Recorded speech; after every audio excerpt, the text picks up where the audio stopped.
¿Qué objeciones existen en relación con esto? ¿Qué son algunas de las cosas que se afirman contra la existencia histórica de Yeshua?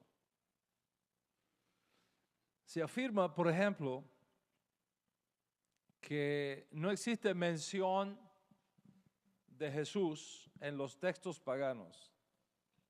Es decir, no existen evidencias de la vida de Jesús de Nazaret en textos de su época, o sea, el judaísmo del Segundo Templo. Por supuesto, estamos hablando de fuentes diferentes al propio Nuevo Testamento. Se afirma que ahora tenemos una impresionante documentación histórica de aquella época, hecha por oficiales de gobierno, historiadores y poetas, y ninguna de esas fuentes menciona a Jesús. Se afirma también que incluso en las cartas paulinas no se habla de Jesús como una figura histórica.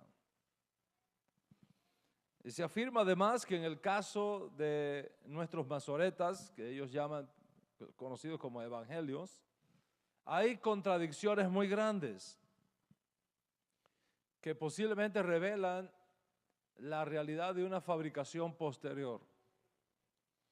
Y todas estas construcciones nos arrojan una nebulosa histórica que hace difícil creer que tal cosa ocurrió, poniendo así en duda la existencia histórica de Jesús y llevándonos a lo que posiblemente es la realidad, un mito creado por intereses de algunos grupos creadores de mitos que siempre han existido. Sobre todo nos dicen, cuando vemos los paralelos entre Jesús y las deidades paganas, como Osiris, por ejemplo, donde nos dicen Jesús encaja a la perfección. Esas son algunas de las cosas que se dicen. ¿Qué vamos a responder a esto? ¿Está comprobada la existencia histórica de Yeshua? En otras palabras, podemos estar seguros de que realmente existió una persona llamada Yeshua, o esto fue una fabricación mitológica posterior a la que se le busca insertar en la historia para legitimarlo. Ese es el tema que está hoy en la mesa. Y sobre la vida de nuestro santo maestro, el maestro de justicia de Israel y del mundo, su majestad Yeshua Mashiach, se han dicho muchas cosas. Y se ha escrito muchísimo, y se va a seguir diciendo, y se va a continuar escribiendo muchísimo sobre Yeshua. Por una simple razón. Yeshua es la figura más conocida de toda la humanidad. Más que Moisés, más que David, más que los profetas hebreos. Aún con su nombre helenizado, Jesús es el más popular. Podemos decir que el Dios de nuestro pueblo de Israel, los padres de Israel, nuestros reyes y profetas han sido conocidos en el mundo gracias a Yeshua. En otras palabras, Yeshua es quien ha hecho popular al Dios de Israel en las naciones. Es el amor de Dios y el amor a Dios vía Yeshua lo que ha permitido que Estados Unidos, por ejemplo, sea una ciudad de refugio para todos los judíos del exilio, especialmente a partir de los desastrosos hechos que tuvieron lugar en la Europa nazista de hace 66, 70 años atrás. Si los judíos tenemos una deuda de gratitud con Estados Unidos por abrirnos las puertas y recibirnos como a hijos, se lo debemos a Yeshua. Lo mismo sucede en otras naciones del mundo que han recibido a los judíos como hijos por el trasfondo cultural del judeocristianismo.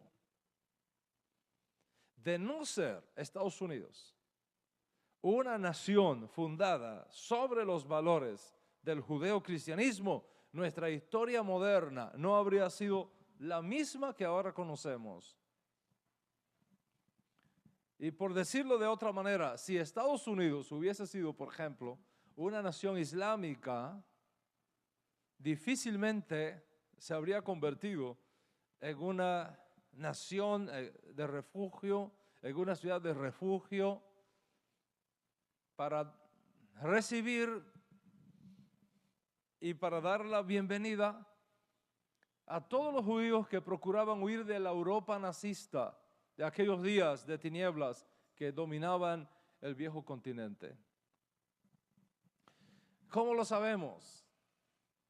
Hoy está bien documentado acerca de la verdadera historia de la OLP y Fatah, los famosos, la autoridad palestina, esa autoridad palestina que sería la que gobernaría un futuro Estado palestino dentro de Israel. Y sabemos cómo la OLP y Fatah fueron participantes en el proyecto de la solución final nazi contra nuestro pueblo judío. Sabemos que Haj al-Husseini, padre del movimiento palestino, creador de Fatah, mentor de Yasser Arafat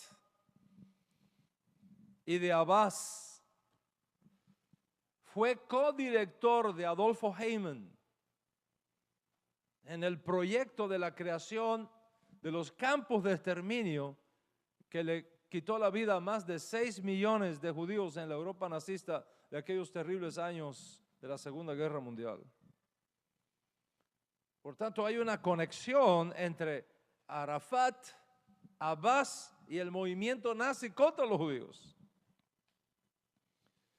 De haber prosperado el islamismo en esta nación, te aseguro que no nos habría recibido las puertas cuando los judíos tratábamos de huir del infierno nazi de los años 1939 a 1944. Y por otro lado, hoy día el turismo constituye uno de los más importantes rubros de Israel, y eso se lo debemos, nos guste o no, a Yeshua. La inmensa mayoría de los guías turísticos, los hoteles, los centros históricos de Israel son sostenidos por turistas que creen en Yeshua y que tienen de alguna manera la fe de Yeshua. Y debido al impacto que el judío Yeshua o Jesús, como se conoce en Occidente, ha hecho en sus vidas, viajan a Israel, quieren conocer a Israel y quieren saber del Dios de Israel. De no ser por Yeshua, aún con todas las corrupciones realizadas con su nombre, con sus enseñanzas, como ya sabemos, 90% del turismo de Israel no existiría como ahora lo conocemos. Es por eso que en uno de nuestros viajes a Israel, que por cierto les recuerdo que el próximo viaje a Israel está pactado para salir de aquí de Miami y de New York el día 21 de diciembre, del 21 de diciembre al 31 de diciembre. Así que si no se ha anotado, anótese esta semana, que se van llenando los puestos. Okay.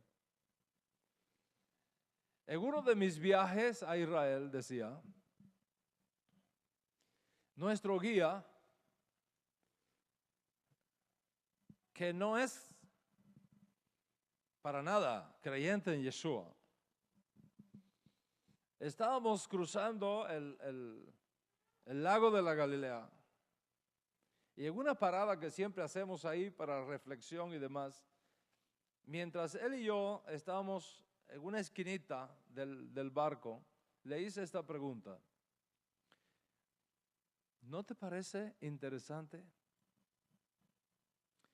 que tú no crees que Yeshua sea el Mesías y sin embargo es Él el que te trae pan a tu mesa todos los días de la semana? Y le dije, si no fuera por Yeshua, ninguna de esta gente que tú ves aquí estaría aquí. Y tenemos que reconocer esa realidad. Gracias a Él, miles de familias judías en Israel tienen trabajo, traen el pan a su mesa y muchos incluso se han hecho millonarios del turismo, por causa de Yeshua. Y por otro lado, el apoyo que recibe Israel de los gobiernos amigos, empezando por los Estados Unidos, se debe en gran parte a Yeshua. ¿Por qué? Por el hecho de que la cultura occidental a la cual Estados Unidos pertenece es una cultura judeo-cristiana. Y debido a ese trasfondo, entre otros factores, el amor y el apoyo a Israel es un bastión de la fe sostenida por los que determinan en nuestro gobierno la manera como ayudar y respaldar a Israel. Y los hechos están ahí, son comprobables. Al punto que un día un amigo judío en Israel me dijo, si Yeshua no hubiera existido, nos convendría crearlo.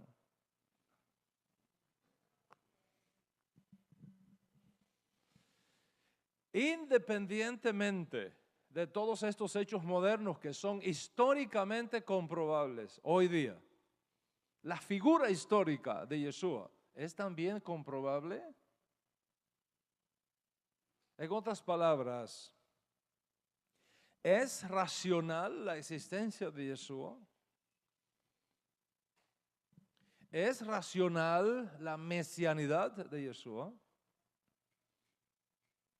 ¿Es racional todo lo que se ha dicho y enseñado de Él?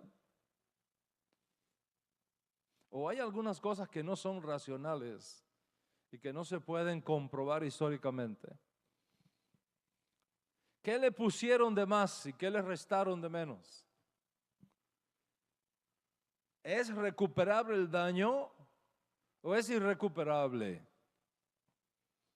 ¿Se puede restaurar su vida y sus enseñanzas o son irreparables? Sabemos que cuando se masifica un personaje histórico, y esto es muy importante que voy a decirles, cuando se masifica, do you know what means masifica? You know what it means? You know what?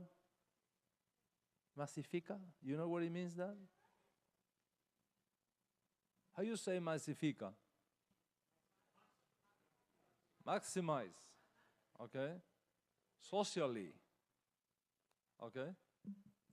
Cuando se masifica un personaje histórico, se pueden crear mitos surgidos por ideas, percepciones, por interpretaciones posteriores, fuera del contexto original de la figura o hecho histórico que ha sido en este caso mitificada.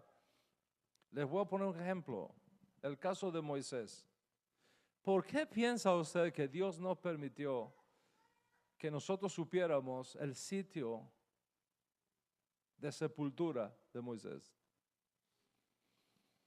Tal vez por eso Dios no lo permitió, Porque si hubiésemos conocido y hubiéramos tenido entre nosotros el sepulcro de Moisés para el día de hoy, posiblemente lo hubiéramos idolatrado.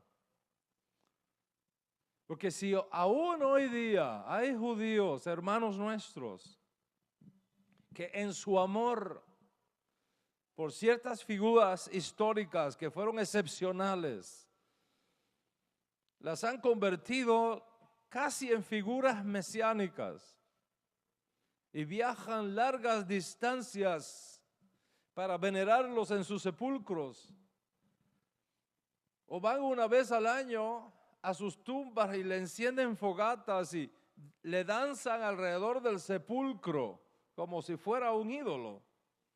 ¿Qué habría pasado con Moisés? ¿Qué habría pasado con Moisés? Pensemos solamente en el caso de la serpiente de bronce levantada por Moisés.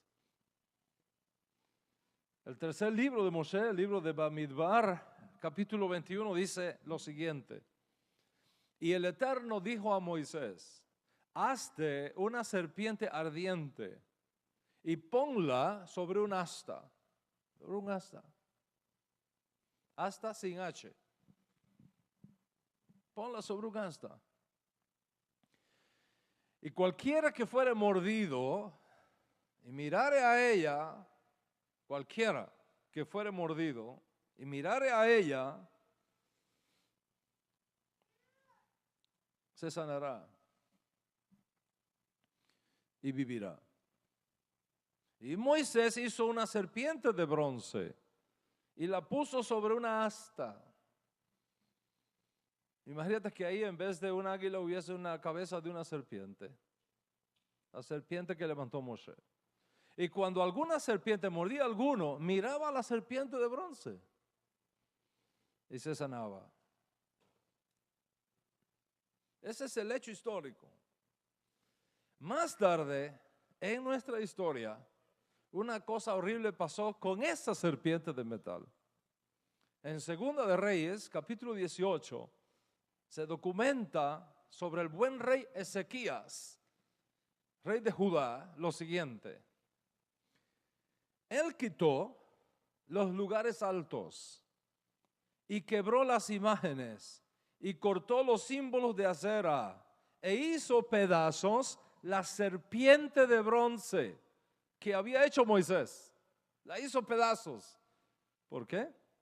Dice el texto, porque hasta entonces le quemaban incienso los hijos de Israel. A la serpiente de bronce. Piensen en eso. Si aún nuestro pueblo, que abrazó el monoteísmo como su fundación teológica más importante,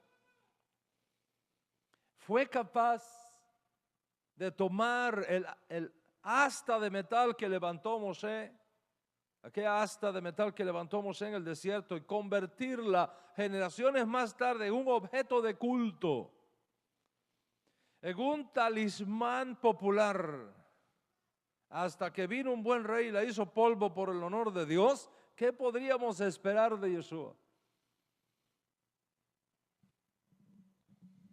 No lo olvidemos, de la figura histórica de la serpiente de metal, levantada por Moisés, hasta su adoración por los judíos en los días de Ezequías, rey de Judá, pasaron 600 años.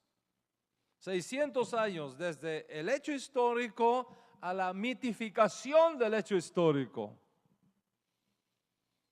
Y ese es el peligro que tiene la masificación de ciertos hechos y la masificación de ciertas figuras históricas. Y si esto hicimos los judíos, formados en el monoteísmo absoluto, ¿qué no tendremos que esperar que ocurra fuera del judaísmo entre las naciones gentiles formadas en el politeísmo absoluto?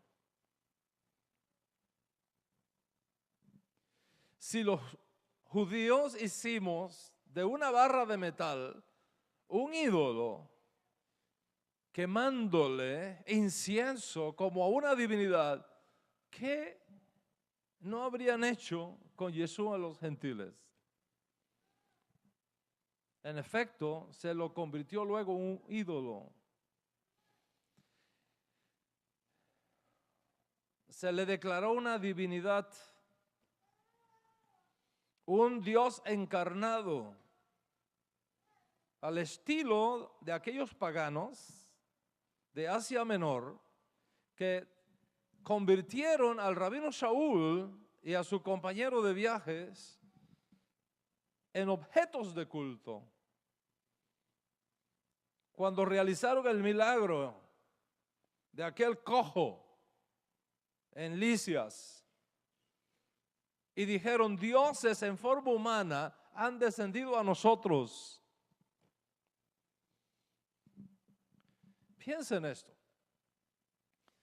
Si Moshe enseñó, Shema Israel, Adonai Eloheinu, Adonai Echad, y puso así un cerco de protección contra la idolatría, y con todo eso muchos judíos luego de 600 años tomaron un hecho histórico dado por Moisés y lo volvieron un ídolo, ¿qué no tendremos que pensar que harían los no judíos que no tenían ese cerco de protección? Rabino Shaul, en su davídico trabajo de enseñar el judaísmo a no judíos, además de enseñar Shema, estableció para los paganos, escribe Shaul en una de sus cartas, para los paganos hay muchos dioses y muchos señores. Para nosotros los judíos hay un solo Dios, el Padre, del cual proceden todas las cosas. Y con todos esos cercos de protección, los cristianos, salvo algunas excepciones, hicieron lo mismo que los judíos 600 años después de Moisés en los días del buen rey Ezequías. La diferencia es que a los cristianos les tomó 300 años nada más, no 600. Tomaron la figura histórica de Yeshua y lo volvieron un mito. La segunda persona de la Trinidad, Dios de Dios, luz de luz, encarnado pero no engendrado, cosustancial con el Padre, de una misma sustancia con el Padre, verdadero Dios de verdadero Dios. Y de ahí en adelante el resto de la historia que ya conocemos. Y tomaron la madre de Yeshua y la convirtieron en la madre de Dios, reina del cielo. Y todo lo que de este lado del mundo ya sabemos, Santa María, Madre de Dios, ruega por nosotros en esta hora y a la hora de nuestra muerte. Amén. Y además tomaron a los estudiantes de Yeshua y los beatificaron. San Pablo, San Mateo, San Juan, San Pedro, San Jacob, que después se convierte en Santiago. Y paralelo con eso, tomaron la cruz y lo hicieron un signo de veneración y adoración, repitiendo la misma vieja historia que los judíos habíamos hecho siglos atrás con la serpiente de bronce que levantó Moisés. La misma cosa. Entonces, ¿qué tenemos? A una persona judía histórica, Yeshua, helenizada y convertida ahora en Jesús, una figura no histórica y no judía, helenizada en una divinidad y en un objeto de culto, con todos los efectos colaterales surgidos de ellos, es decir, la cruz, los santos, los dogmas, etc. En otras palabras, del Yeshua judío del siglo I al Jesús de los concilios católicos, hay un proceso de corrupción cultural similar al que va de la serpiente de bronce que levantó Moisés al ídolo creado por los judíos en los días del rey Ezequías, 600 años después de Moisés. La pregunta es, ¿fue un error de Moisés haber levantado aquella serpiente de bronce en el desierto? ¿Fue un error de Moisés? Absolutamente no. ¿Por qué no? Porque Moisés simplemente siguió las ordenanzas divinas. ¿Y fue un error histórico Yeshua? Absolutamente no. Yeshua no hizo otra cosa que seguir instrucciones divinas. Y así como no podemos tomar la corrupción de aquellos judíos postrados ante una serpiente de bronce y ofreciéndole incienso como hacían, no podemos llamar a eso un legítimo judaísmo. Así tampoco podemos tomar como legítima la figura corrompida de Jesús que surge 300 años después del Yeshua histórico. Gracias a Dios, el buen rey Ezequías destruyó todo aquello para evitar que el mito se convirtiera en historia y que la historia fuera realmente como fue, sin las corrupciones posteriores que afloraron en un momento histórico 6 siglos más tarde. ¿Y qué vamos a decir entonces del Jesús fabricado en los concilios católicos? ¿Qué vamos a decir a eso? Tenemos que destruir el mito para evitar que sea introducido en la historia y que la historia sea tal como fue, sin las corrupciones posteriores que surgieron 300 años luego del auténtico Yeshua histórico. En otras palabras, nuestro trabajo consiste en el gran tikkun generacional, en la gran obra de rectificación que pesa sobre nuestros hombros para revertir el proceso que va del mito a la historia y rescatar la historia destruyendo el mito. Cuando miramos al Jesús cristiano que surge a partir de Nicea 325 y que se va formando más y más en Constantinopla 381 y que va tomando cada vez más forma y cuerpo en los sucesivos concilios y credos y confesiones de fe que le siguieron hasta lo que tenemos hoy día, más nos damos cuenta de la urgencia de rescatar al Yeshua judío que ha estado aprisionado, acorralado en las cárceles de Roma, secuestrado allí por 17 siglos. La ley de Moisés establece que cuando un judío es secuestrado, la comunidad a la cual pertenece tiene que hacer todo su esfuerzo para rescatar a su hermano y traerlo de vuelta a casa.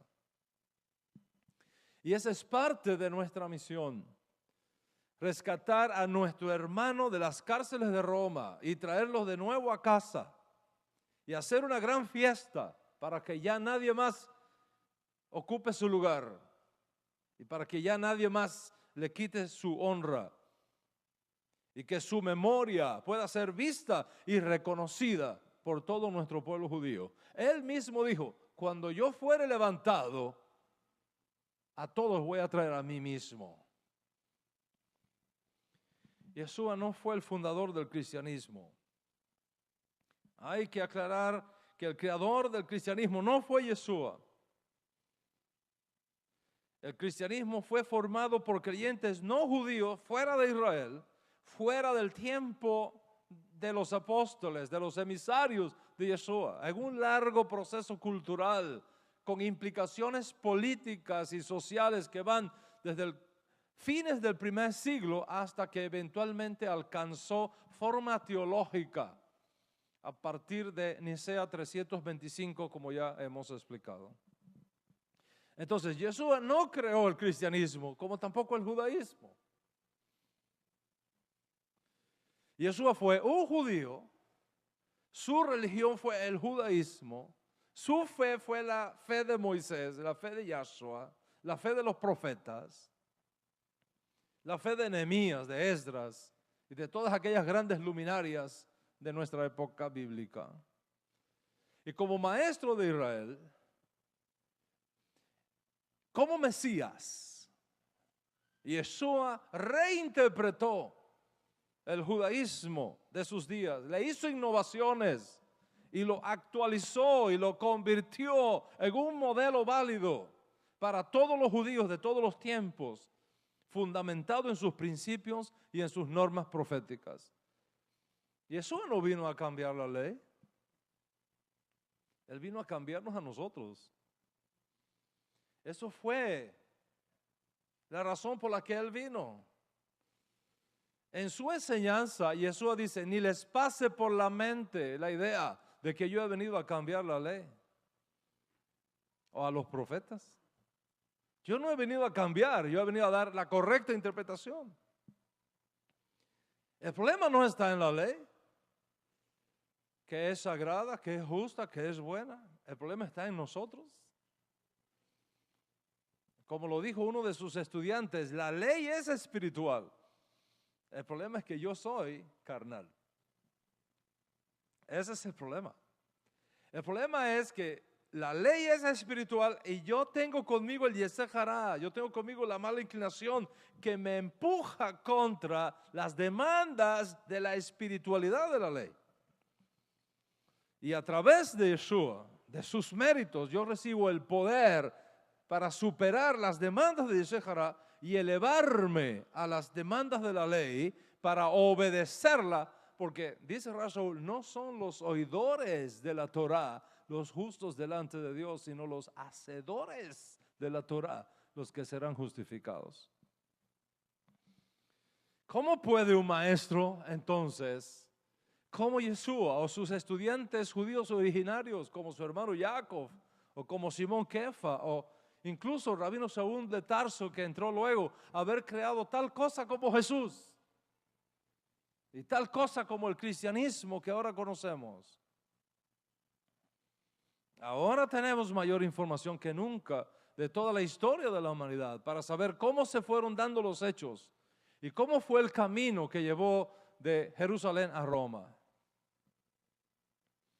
Y precisamente por tener accesibilidad a esos recursos, podemos ahora realizar una especie de reingeniería histórica revertida para encontrarnos con el auténtico Yeshua y con sus auténticas enseñanzas. Sin embargo, una vez redescubrimos a Yeshua, surge la pregunta, ¿qué realmente tenemos? ¿Qué realmente tenemos que sea históricamente comprobable acerca de Él? ¿Y qué no es? Sino envolturas de lienzos de la mitología creada luego por el hombre. Ya sabemos cuántas cosas se han dicho de Yeshua. Algunos han enseñado que es un gran revolucionario. ¿Se acuerdan de la teología de la liberación de los años 70? 75. Que su misión fue unificar las masas de judíos pobres para, llegado el momento oportuno, lanzarse contra los romanos y liberar a Israel de la opresión. Eso se ha dicho de Yeshua. Otros han dicho que fue un político que estuvo interesado en hacer reformas económicas para traer justicia social a los oprimidos. El Jesús de los pobres. Otros que fue un reformador social, especialmente interesado en la liberación femenina de aquellos días, por la manera como trató a la mujer, con la dignidad como trató a la mujer. Fue un feminista. Otros que fue un fariseo ortodoxo interesado en establecer su propia escuela de pensamiento al estilo de la secta de Qumran. Otros que fue un judío común y corriente que se casó, que tuvo hijos y que su interés principal fue devolverle la esperanza a su pueblo para recibir al Mesías cuando aparece. Y otros han llegado tan lejos hasta decir que fue un gay, que fue el que creó el movimiento gay. Hasta una película hicieron.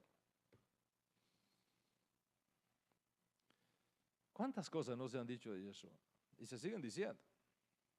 De hecho, él mismo preguntó una vez a sus estudiantes íntimos, ¿qué dicen los hombres de mí? ¿Qué piensan allá afuera? ¿Qué es el Hijo del Hombre? Y la respuesta que él recibió fue muy pluralista, típica de sus días. Unos dicen esto, otros dicen esto, otros dicen esto, otros dicen esto. Y entonces viene aquella famosa pregunta, ¿y ustedes? ¿Qué dicen ustedes que yo soy? ¿Quién yo soy para ustedes? Está bien lo que digan allá afuera, ok, pero ustedes, mis discípulos, ¿quién ustedes creen que yo soy? Y vino la respuesta con la cual los estudiantes de Jesús nos identificamos plenamente. Tú eres el Mesías. Eso que creemos, que tú eres el Mesías. ¿Qué decir?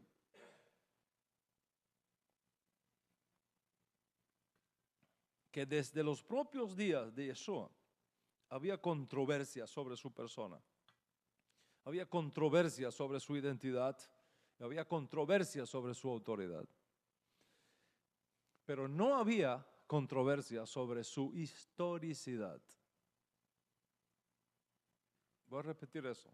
En los días de Yeshua había controversias sobre su persona, es decir, su identidad, su autoridad. Pero no había controversia con respecto a su historicidad. ¿Por qué? Porque estaba allí. Lo podían ver, lo podían tocar, lo podían palpar con sus manos. Y así está escrito en nuestros libros, lo que hemos visto con nuestros ojos, lo que contemplaron y palparon nuestras manos, decía uno de sus estudiantes.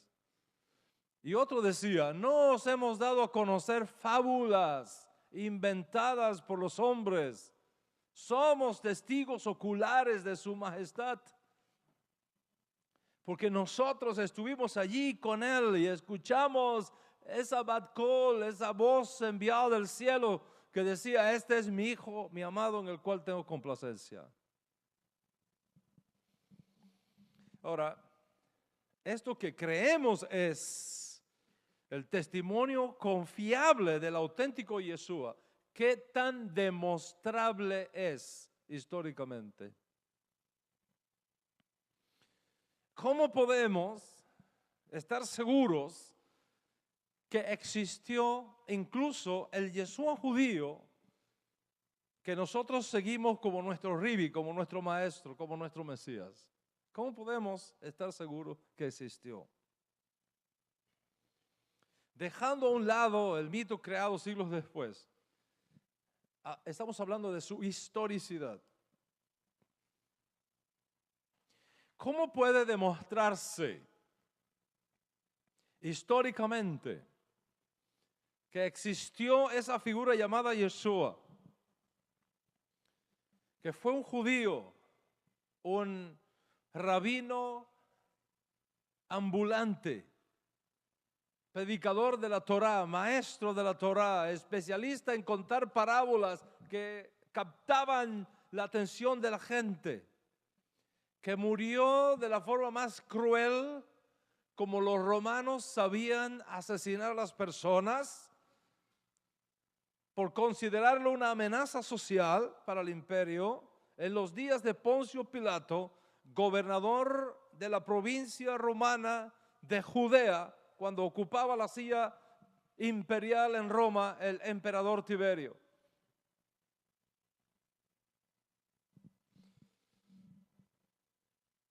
¿Cómo podemos demostrar históricamente que ese personaje existió?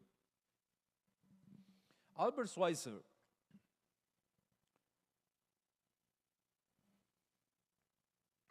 escribió un libro, The Quest for the Historical Jesus.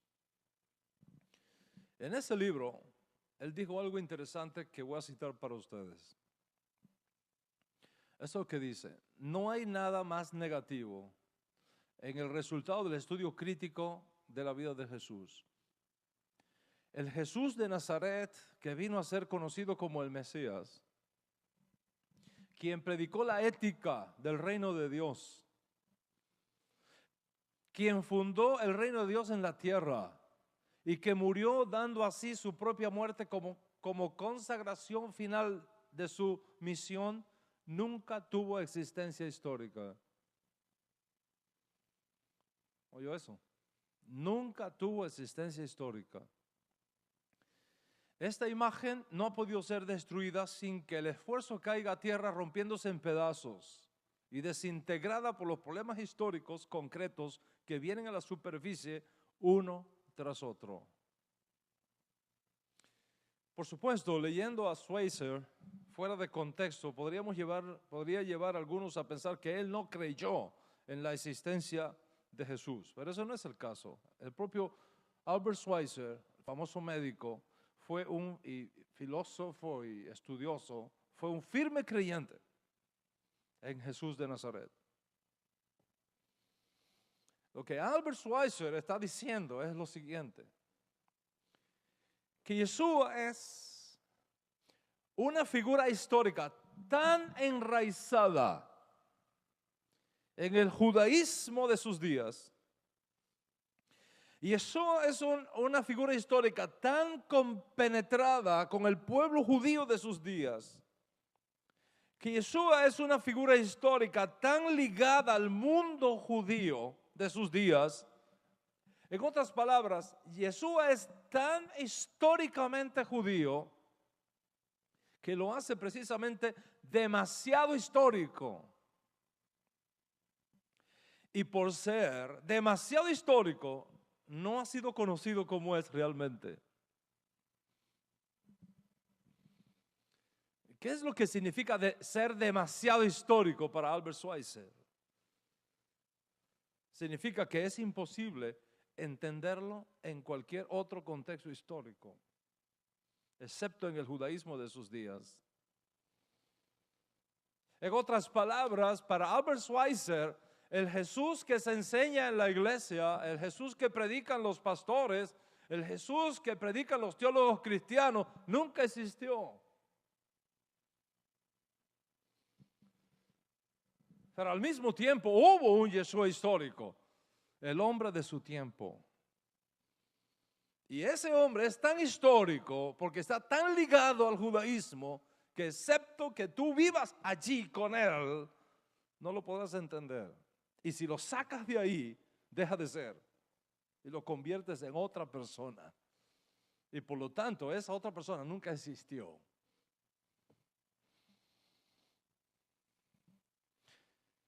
La pregunta es, ¿podemos conocerlo como lo que realmente él fue? ¿Es Yeshua comprobable históricamente? Aquí hay dos escuelas de pensamiento. A la hora de reflexionar sobre este tema, encontramos dos escuelas de pensamiento. Primero, la escuela mitológica y segundo, la escuela histórica. La escuela mitológica enseña algo como esto: no hubo tal cosa como la existencia histórica de Jesús. El cristianismo puede ser explicado sin ella. En realidad, lo que ocurrió fue una creencia espiritual, una figura mitológica que luego se viste de ropaje histórico, como son los evangelios. Eso es lo que enseña la escuela mitológica. Esta escuela se especializa en explicar la figura histórica de Yeshua con otras leyendas paganas de la antigüedad, como el ídolo indio Krishna u otras figuras encontradas en las famosas religiones de misterio, tales como Osiris, Adonis, Tamuz, Mitra, el dios sol de los romanos, etc. Ya en el siglo XIX, un alemán, yo no sé por qué siempre nos vienen cosas malas de los alemanes. En el siglo XIX, un alemán, Bruno Brauer, propuso la teoría que negaba la total existencia histórica al Jesús del Nuevo Testamento, enseñando que su figura fue un invento de los propios escritores del Nuevo Testamento. es decir, un mito. Y él llegó a la conclusión de que el cristianismo, como él lo conoció en sus días, fue una mezcla de judaísmo, filosofía romana, filosofía griega, especialmente en el planteamiento filosófico del estoicismo. Y eso es el cristianismo. Y para principios del siglo XX, un miembro del Parlamento inglés, el señor Robertson, J.M. Robertson, político, racionalista, liberal, enseñaba que existía una similaridad entre el Jesús del cristianismo y los dioses paganos de la fertilidad, que también morían y resucitaban. Y básicamente la escuela mitológica procura demostrar que nunca existió alguna figura histórica conocida como Jesús.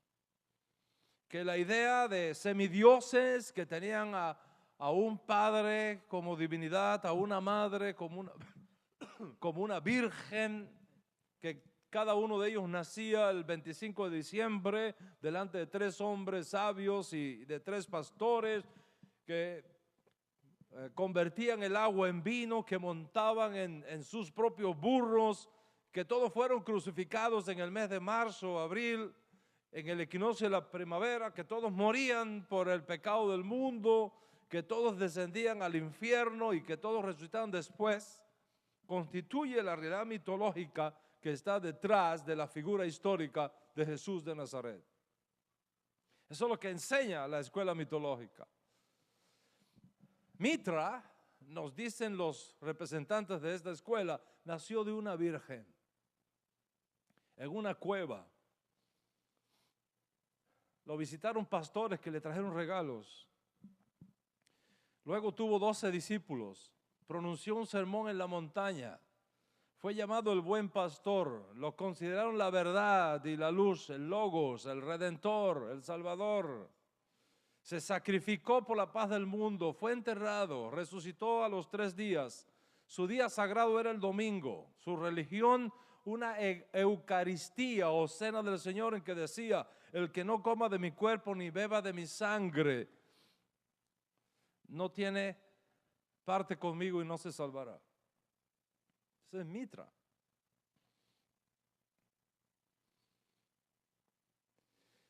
Atis murió por la salvación de la humanidad. Fue crucificado en un árbol, descendió al submundo y resucitó también después de 3 días. Buda fue bautizado con agua. Estando presente en su bautizo el Espíritu de Dios, enseñó en el templo a los 12 años, curó a los enfermos, caminó por encima del agua, alimentó a 500 hombres una vez con bizcochos. Sus seguidores hicieron votos de pobreza. Fue llamado Señor, Maestro, la luz del mundo, Dios de dioses, Altísimo, Redentor, Santo. Resucitó y ascendió corporalmente al nirvana.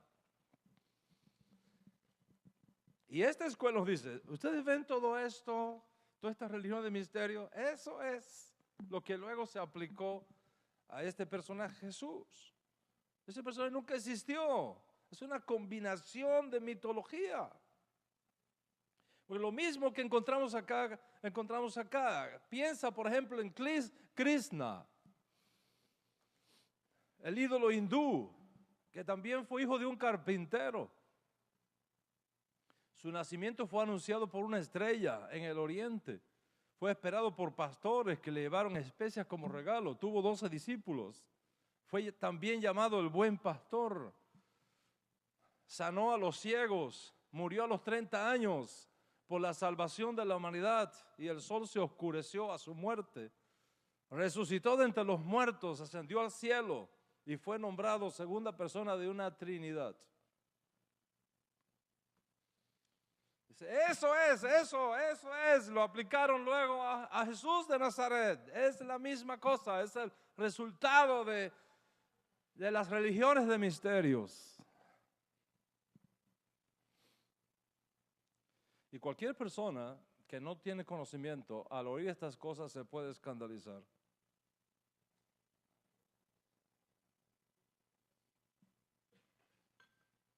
por ver estas similitudes.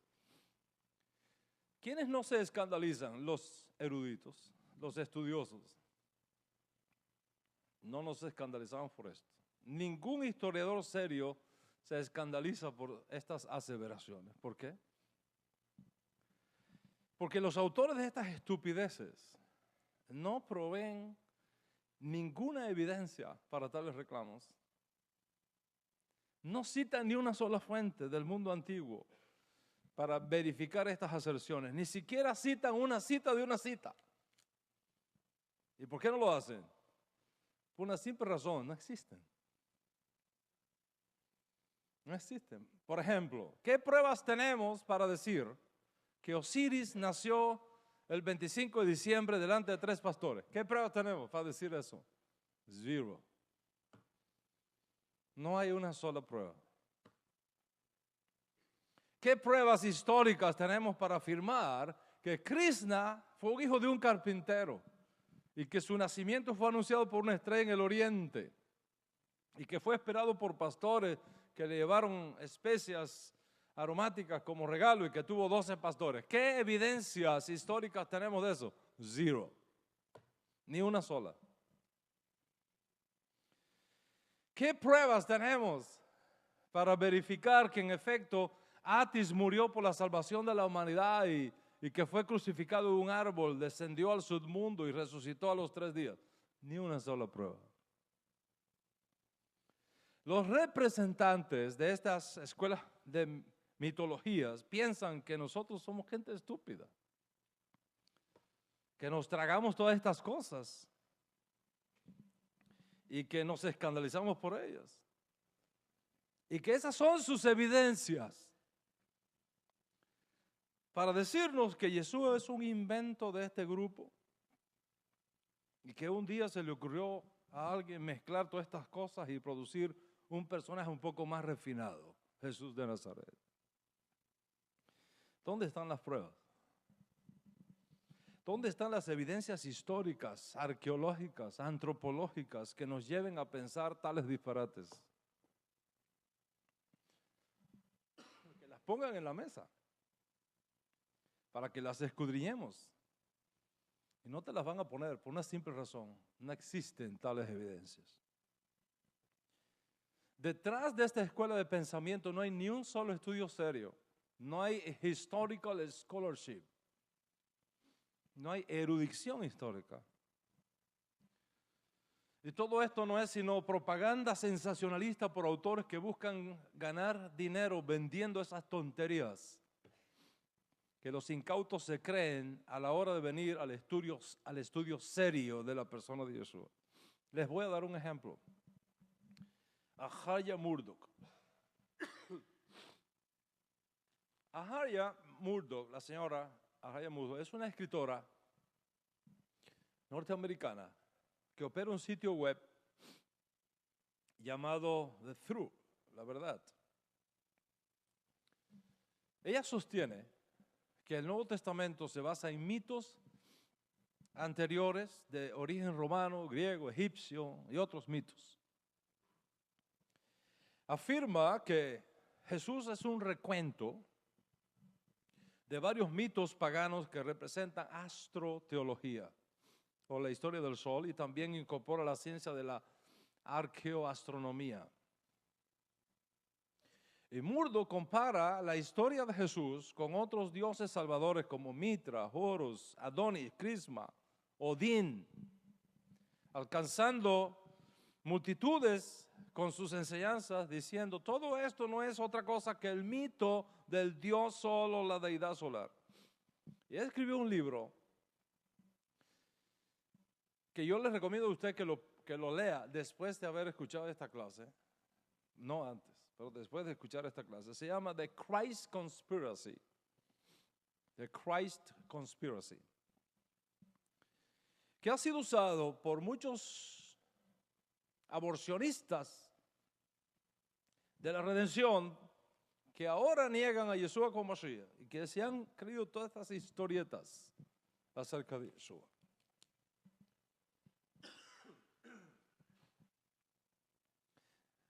Y estas pobres almas encarceladas en la vergüenza de la traición a Yeshua.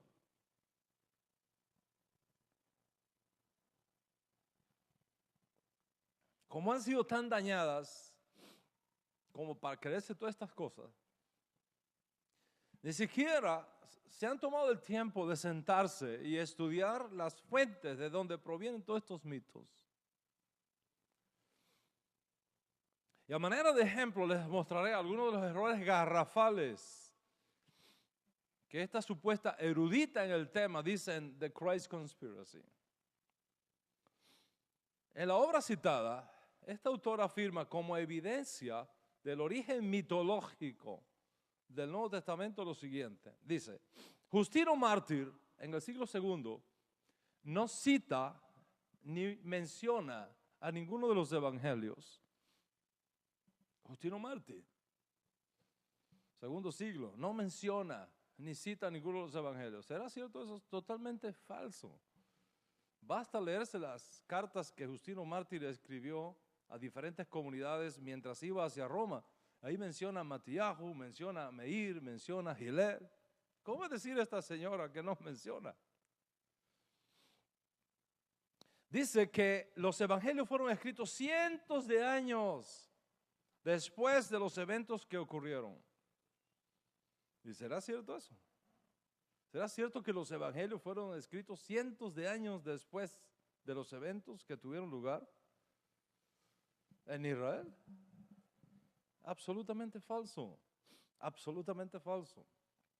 La realidad histórica es que eso que se conoce como evangelios, que son nuestros masoretas, fueron conocidos en el propio primer siglo, dentro de la misma generación que conoció de Yeshua en Israel. Y tenemos la evidencia arqueológica que así lo demuestra. Tenemos, por ejemplo, una copia del manuscrito de Yohanan de principios del siglo II, del año 125. Fragmentos del año, con la prueba del carbono 14, del año 125. Entonces, si nosotros tenemos evidencias arqueológicas que ya en el año 125 circulaban los evangelios, ¿cómo debería decir a mí que fueron creados cientos de años después? Esta señora dice que tomó 1000 años a canonizar el Nuevo Testamento.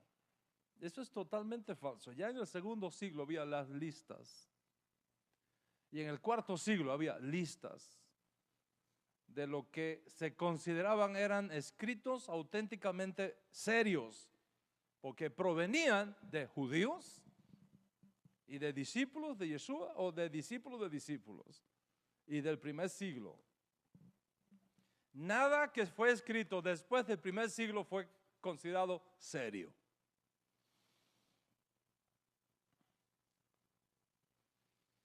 Afirma como otra evidencia de la mitología de Jesús que Pablo no menciona a Jesús en sus cartas. Imagínate. Que Pablo no menciona, que no hay referencias a Yeshua en las cartas paulinas. Yo no sé qué chiste es este, porque basta leer las cartas de Pablo, están llenas de referencia a Yeshua por todos lados. Incluso dichos de Yeshua que no aparecen en los evangelios están en las cartas de Pablo. Y podría pasarme el resto de la conferencia demostrando errores tras errores de esta obra de la señora Haryá. Por tanto, su teoría que Yeshua fue inventado en Alejandría, en Egipto, a partir del segundo siglo, es totalmente absurdo. Falta de erudición histórica. Esta señora no presenta una sola evidencia, una sola fuente confiable para sus aserciones mitológicas.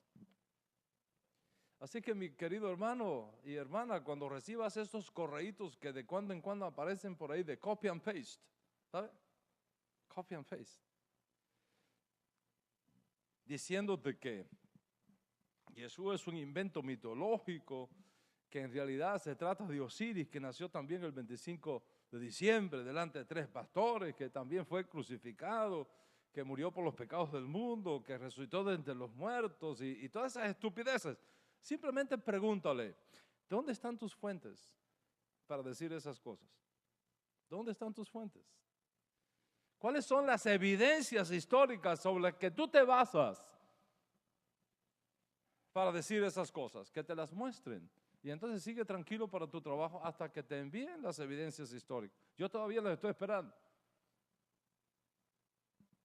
Irás al trabajo y vendrás y pasarán los años y no te llegarán las evidencias. Por una simple razón, no existen. En verdad, ninguna fuente antigua dice tales cosas de Osiris. Es puro sensacionalismo para ganar dinero con tales publicaciones, para pretender confundir a las almas incautas, no a las personas educadas y a las personas inteligentes. No hay un historiador serio en este pequeño mundo de la intelectualidad y de la erudición histórica contemporánea que se crea esos disparates llenos de falsa información y de inconsistencias históricas. Les voy a dar otro ejemplo. En 1999 apareció un libro sensacionalista escrito por Timothy Frick y Peter Gandy, al que titularon The Jesus Mysteries. Was the original Jesus a pagan God? Las religiones del misterio. ¿Fue el Jesús original un Dios pagano? Eso que es el título. Y los autores de este libro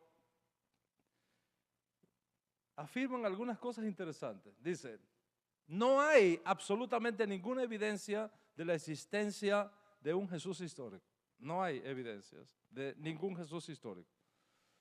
Miles de años, hace miles de años, los paganos también habían seguido a un tal Hijo de Dios. Un Salvador pagano también nació de una virgen el 25 de diciembre, delante de 3 pastores. Convirtió el agua en vino en una boda, murió, resucitó, ofreció su cuerpo y su sangre como la Sagrada Comunión. Dicen, estos mitos paganos habrían sido escritos como el Evangelio de Jesucristo después. Los primeros cristianos gnósticos sabían que la historia de Jesús fue un mito. El cristianismo resultó ser una continuación del paganismo con otro nombre.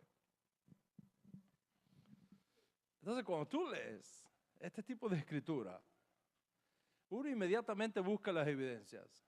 ¿Dónde están tus evidencias para decir eso? No hay evidencias, no citan fuentes. Todo es una especulación, errores históricos, inconsistencias. Les voy a mostrar una de las inconsistencias. En la página 174, los autores de este libro de Jesus Mystery dicen, y cito, los cristianos de Jerusalén habían sido siempre gnósticos, porque en el primer siglo de la comunidad cristiana fue hecha enteramente de diferentes tipos de gnosticismo. ¿Oyó? Lo voy a repetir. Los cristianos de Jerusalén habían sido siempre gnósticos. Esa comunidad fue hecha enteramente de diferentes tipos de gnosticismos. Wow, esto pareciera un chiste, ¿no? No dudo que algunos incautos se crean esta locura, pero bueno, pensemos que fue así.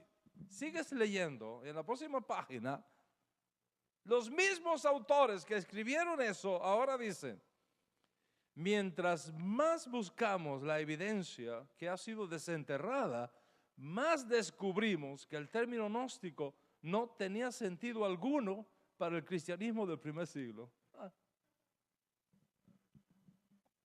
O sea, ¿en qué quedamos entonces? ¿Fueron o no fueron totalmente gnósticos los cristianos del primer siglo, como dice en la página 174? Porque no me puedes venir a mí a decir que el cristianismo del primer siglo estaba conformado totalmente por diferentes tipos de gnósticos y unos párrafos más adelante decirme que el término gnóstico no tenía sentido alguno para el cristianismo del primer siglo.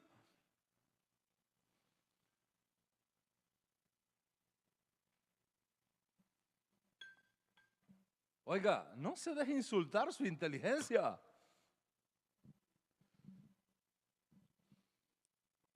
¿Con quién esta gente se cree que están tratando? ¿Con muchachos de high school?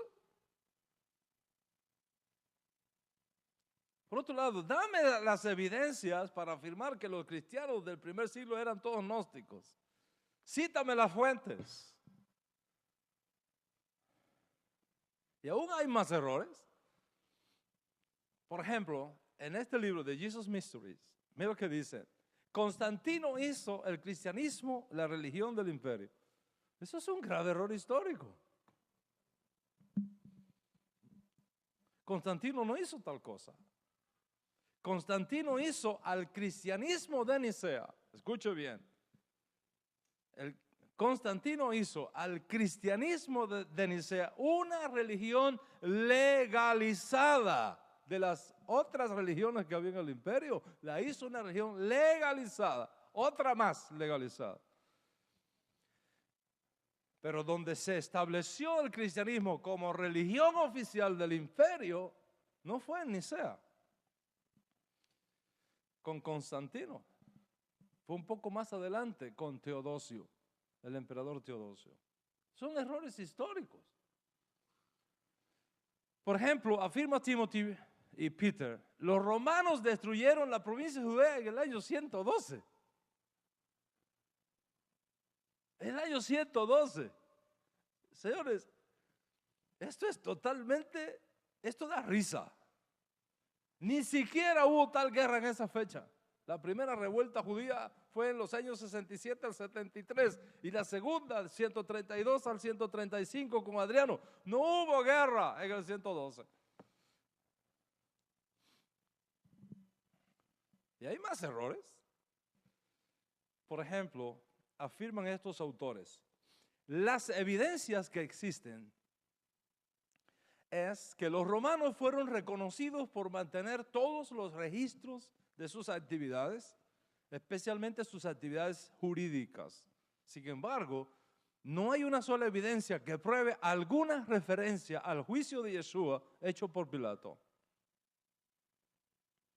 ¿Cómo es posible? Dicen, eso es lo que están diciendo, que los romanos que llevaban control de cada hecho jurídico que ocurría, no hay evidencia del juicio de Yeshua por Pilato. La pregunta es, ¿será cierto eso? Totalmente falso. Si los romanos fueran realmente cuidadosos de mantener todos los registros de sus actividades y decisiones legales, ¿cómo es que no tenemos ninguna evidencia prácticamente de nadie de aquella época en documentos que son históricamente verificables, como certificados o nacimientos, registros de juicios, noticias de muertes o cualquier otro tipo de registro histórico que son reconocidos como fuentes históricas válidas? ¿Qué sabemos nosotros de Pilatos, por ejemplo? ¿Qué sabemos de él como gobernador de Judea? Nosotros sabemos que Pilato fue gobernador de Judea entre los años 26 al 36 del primer siglo. Eso lo sabemos. Pero esta información no llegó a nosotros por los romanos. Esta información nos llega a nosotros por un judío, Fabio Josefo. No por los romanos. Si Pilato fue la figura militar y jurídica romana más importante de este periodo en la provincia turbulenta de Judea, ¿cómo es que no tenemos evidencia en los anales del imperio de su actividad en Israel?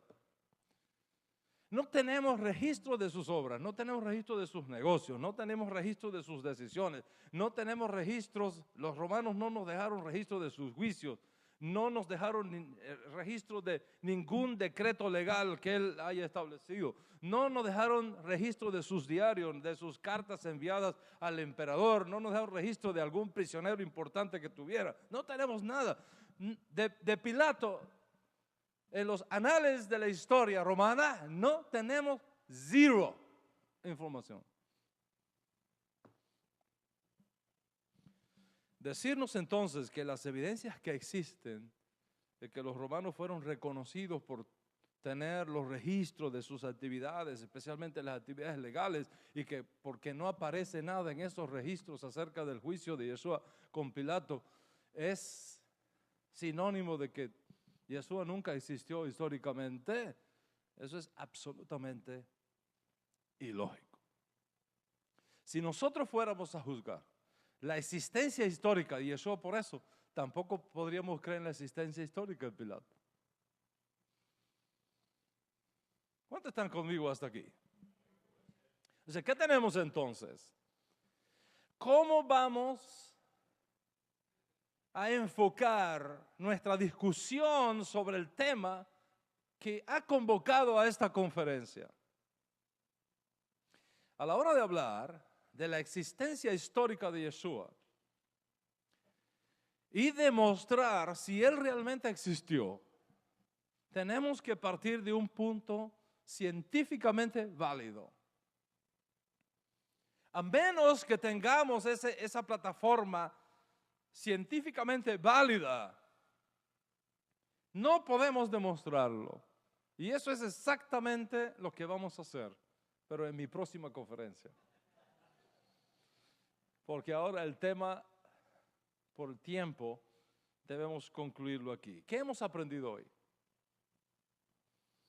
¿Qué hemos aprendido hoy? Hemos aprendido que hay una escuela mitológica que es simplemente una teoría, que no tiene comprobación científica. Hemos aprendido que hacer depender la opinión que tenemos de Yeshua de esta escuela mitológica sensacionalista es una ignorancia histórica que no tiene fundamento erudito, científico, respetable. Hemos aprendido que sobre nosotros se impone la tremenda responsabilidad histórica de reconstruir lo que ha sido destruido, de recuperar para nosotros lo que nos ha sido robado, y que se impone sobre esta casa que yo represento en este lugar la enorme responsabilidad histórica de rescatar a Yeshua del mito real en el que ha sido envuelto durante siglos de desinformación teológica, para reencontrarnos con el Yeshua judío, el que conocieron aquellos nobles varones galileos aquellos días pescando en el lago de Galilea, o los nobles y extraordinarios varones judíos piadosos que lo conocieron en la Judea y se unieron a él y pasaron con él los más extraordinarios 4 años de sus vidas. Hemos aprendido que existe un método apropiado, científicamente válido, a la hora de realizar nuestro trabajo de restauración de todas las cosas, y que debemos conocer este método y saber usarlo apropiadamente. Hemos aprendido que hay razones suficientes y demostrables que nos aseguran de la existencia histórica de Yeshua, y que tenemos que conocer esas razones, y que tú tienes que conocer esas razones y tenerlas claras en tu mente y en tu corazón, no porque dudemos, sino porque debemos ayudar a los que dudan y esperar que aquellos de los nuestros que un día estuvieron con nosotros al lado de Yeshua y lo abandonaron por caer en estas trampas de los aborcionistas de la redención, que les han manipulado la información cuando ellos eran todavía muy tiernos para detectarla, ahora habiendo madurado y reconsiderado el caso, inicien, como ya algunos lo están haciendo, el camino del retorno a Yeshua otra vez, y se vuelvan a juntar con nosotros para librar esta última y final batalla por la redención de nuestra generación, antes que las cortinas de la historia caigan y las puertas sean cerradas y los libros sean abiertos. Hemos aprendido, en fin, que para cada objeción contra Yeshua hay una respuesta, y que esa respuesta es necesario conocerla para que nuestro compromiso con Yeshua no esté simplemente en el sentimiento, no esté simplemente en el corazón, no esté simplemente en la confianza que nos merece mi papá, mi mamá o mi maestro, sino también en mi convicción intelectual y en mi convicción científica de esos hechos. Y hemos aprendido que no debemos temer a las objeciones, que no debemos temer a la mentira, que no debemos temer a las falsificaciones. ¿Por qué? Porque tenemos la Torá, tenemos los profetas y tenemos la verdad. Shabbat Shalom.